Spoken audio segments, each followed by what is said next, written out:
Donc, exprimer cette volonté sincère de coopération durable avec la France, avec son gouvernement, avec tous les milieux.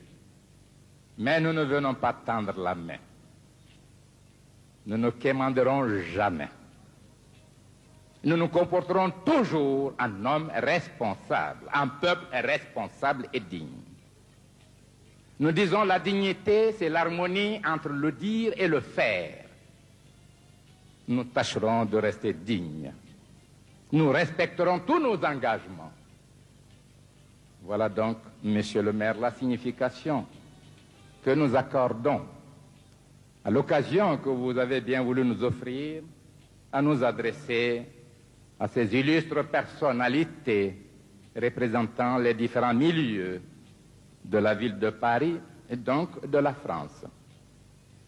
Nous vous disons encore merci. Nous vous disons, jugez-nous par nous-mêmes et non parce qu'on dit de nous. Et pour vous mettre à l'aise, avec votre permission, Monsieur le maire, je ne voudrais pas abuser du temps. Quel est le mot qui vient à l'esprit du français? En Guinée, il n'y a pas de droit de l'homme. Voilà ce qui est chanté.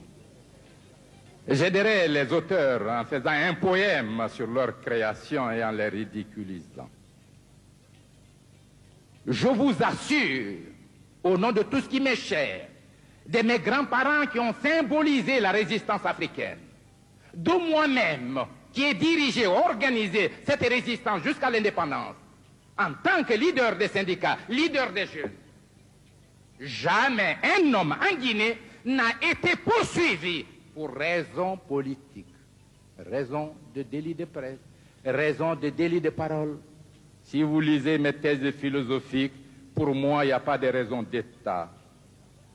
Et nous sommes le seul pays à avoir perçu la fusion nécessaire entre l'État, le parti et le peuple en créant une phase historique, celle du parti État. Vous n'avez qu'à lire les thèses philosophiques justifiant cette entité. Aucun individu en Guinée ne peut exercer une parcelle de l'autorité du pays, de la souveraineté nationale, sans avoir été élu par le peuple.